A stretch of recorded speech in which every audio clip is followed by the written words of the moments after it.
বৰ্তমান আমিতো স্বীকাৰ কৰিছো যে যিদৰে আমাৰ ফলাফল হ'ব লাগিছিল হোৱা নাই, কিন্তু বিজেপি দলটো হেতুও স্বীকাৰ কৰা নাই।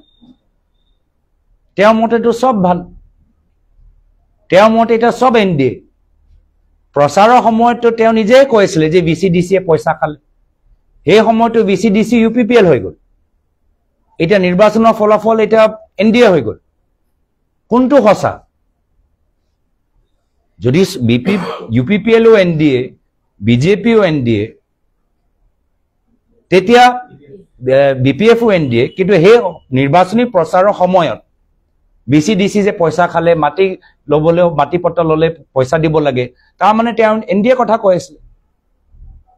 আৰু আপোনালোকে আমাৰ যিমানবোৰ আমাৰ প্ৰচাৰবোৰ চাব, আমি যিমানবাৰ আমি গৈছো, আমি প্ৰচাৰ কৰিছো, আমাৰ 99% প্ৰচাৰ বিজেপি দলৰ সম্পৰ্ক।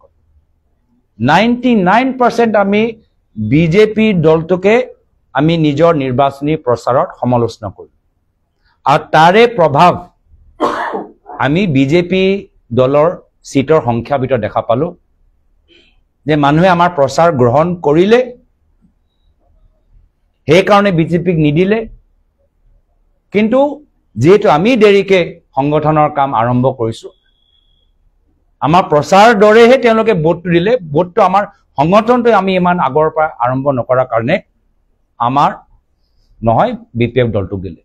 আমি বিপিএফ শুভেচ্ছা দিছো, কিন্তু আজিৰ তাৰিখত তেওঁলোকৰতো আসন বাঢ়িবহে লাগিছিল। তেওঁ ইউপিপিএলক গালি পাৰিছিলে, প্ৰমোদ বৰা পাৰা নাই কৈ আছিল। কেন্দ্ৰ তেওঁলোকৰ চৰকাৰ, ৰাজ্য তেওঁলোকৰ চৰকাৰ। তেওঁ প্ৰাক্তন মুখ্যমন্ত্ৰী সৰ্বানন্দ সোণোৱাল ডাঙৰীয়াতকৈও তেওঁ বেছি বেয়া পাৰফৰ্মেন্স। প্ৰাক্তন মুখ্যমন্ত্ৰী সৰ্বানন্দ সোণোৱাল ডাঙৰীয়া 2020 চনত বিজেপিয়ে 8টা বা 9টা পাইছিলে, 9টা পাইছিল। আৰু হিমন্ত বিশ্ব শৰ্মা ডাঙৰীয়া 5টাত লৈ আনিলে। ডাঙৰ ডাঙৰ তেওঁ নিজৰ একদম ভাল ভাল সুসম্পৰ্ক থকা মন্ত্ৰীখিনিক দায়িত্ব দিয়া নাই। কোনোবা ওদালগুৰিৰ দায়িত্ব দিলে, কোনোবাজনক তামোলপুৰ দায়িত্ব দিলে। আৰু ইমান লজ্জাজনক কথা, দুখ লাগে দেই, ক'বলৈ নাপায়। আমি 19 তাৰিখে আমি গম পালো যে 19 তাৰিখ আছিল ন, 19 তাৰিখে আমি গম পালো, আমি লগে লগে আহা 3 দিনৰ কাৰণে আমি মিটিং আমি বাতিল কৰিলো। লগে লগে নিৰ্বাচনী প্ৰচাৰ নহয়, সমগ্ৰ অসমৰ সাংগঠনিক কাম, দলীয় কাম আমি 3 দিনৰ কাৰণে বাতিল কৰিলো। আৰু এওঁলোকে 20 তাৰিখে বিজেপি দলৰ সভাপতি নিজে এটা যোগদান কাৰ্যসূচী নিজে অংশগ্ৰহণ কৰিছে। যি সময়ত মানুহে আৱেগিক হৈ দোকান বন্ধ কৰিলে, অফিচ যোৱা বন্ধ কৰিলে, ঘৰৰ পৰা ওলাব নোৱাৰিলে, তেওঁলোকৰ ইমানেই স্বাৰ্থ যে সেই সময়টো বিজেপি দলৰ সভাপতি যোগদান কাৰ্যসূচী চলাইছিল। আমিতো এয়াৰপৰ্টত আহি গলো, গোটেই ৰাতি আমি এয়াৰপৰ্টত থাকিলো, সকলোৱে দেখিছে। তো সেইকাৰণে মই ভাবো আমাৰ ফলাফল, আমাৰ প্ৰচাৰ, কংগ্ৰেছলৈ যিদৰে বিজেপি বিৰুদ্ধে এটা প্ৰচাৰ যোৱা 2 মাহৰ ভিতৰত বিটিআৰ নিৰ্বাচনত চলালে, সেইটো বিজেপি দলৰ ফলাফলৰ পিছত আৰু এটা কাৰণ, যাৰ বাবে বিজেপি দলৰ সংখ্যা কমি আহিল। Would you please brief on whether you are satisfied with the investigation of the SIT on the Zubin Garg case? This is not an investigation. This is a cover-up which is going on. Otherwise, the two people who are main people who are accused, the management and the event organizer, named by the Chief Minister himself, they are being given vacation time. They have yet to be interrogated by the state police.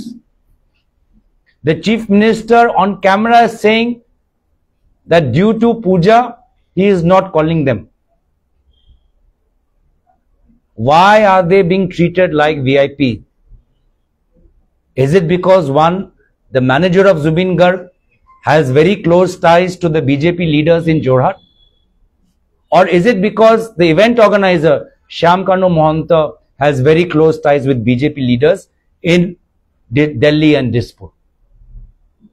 If you just dig a bit deeper, you would realize that Zubin Garg's manager was in close touch with Jorhat BJP leaders who were using the manager to get close to Zubin Garg, and through Zubin Garg they wanted to get political mileage.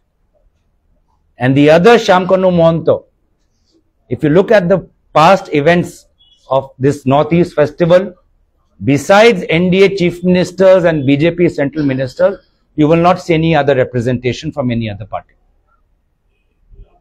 And is that the reason why the investigation is going in the opposite trend, is going in the reverse gear? State police are arresting supporters of Zubin Garg. Their police are beating up fans of Zubin Garg. And the two main people who are named, they remain scot-free. They are allowed to tamper the evidence if they want to. They are allowed to coordinate amongst themselves if they want to. They are allowed to secure all forms of legal relief that they are allowed to. And the police is remaining a mute spectator. We oppose this. Therefore, the Congress party, starting from October 3rd, will start a Justice for Zubin Garg, Zubin Garg ko Nyay Do, candlelight rallies, marches, yatras in all parts of Assam. Two protesters, namely Ajay Fukon and Victor Das, have been held by the Assam police. On the other hand, Shyamkanu Mohanta and Siddharth Sharma are still at large. Till the time Himanta Biswa Sharma remains the Chief Minister of Assam, people of Assam will not know how did Zubin Garg die. Himanta Biswa Sharma ji will ensure that nothing comes on public record. Even the second post-mortem conducted by the Assam government, even the details of that second post-mortem report are not being made public. People of Assam have read the post-mortem report conducted by Singapore authorities, but the second report done in Assam remains a secret, and therefore I am again reiterating, till the time Himanta Biswa Sharma remains the Chief Minister, the truth behind Zubin Garg's death will not come out. Thank you.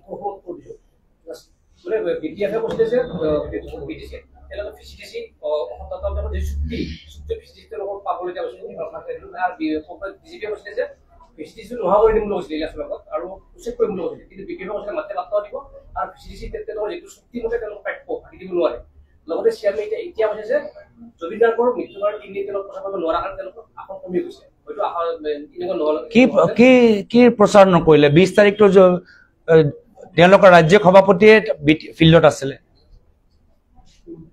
কি প্ৰচাৰ নকৰিলে মন্ত্ৰীবোৰটো তাতে আছিলে শেষত কি কাম কৰে হিমন্ত বিশ্ব শৰ্মা ডাঙৰীয়াৰ ঘনিষ্ঠ মন্ত্ৰীসকল আমি নাজানো নেকি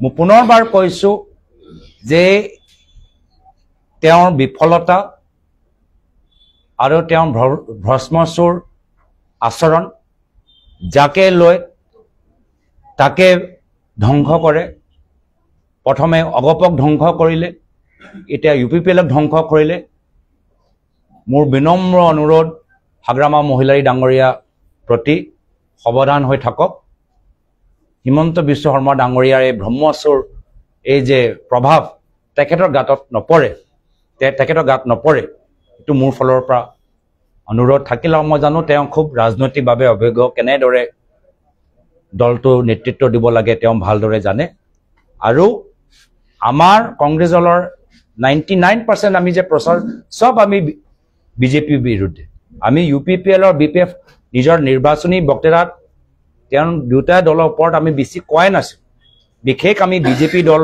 লৈহে আমি এটেক কৰিছিলো বা ৰাজনৈতিকভাৱে সমালোচনা কৰিছিলো আৰু তাৰো কিছু অংশ প্ৰভাৱ বৰ্তমানৰ ফলাফলত বিজেপি দলৰ যে কমি গল সৰ্বানন্দ সোণোৱাল ডাঙৰীয়াৰ দিনত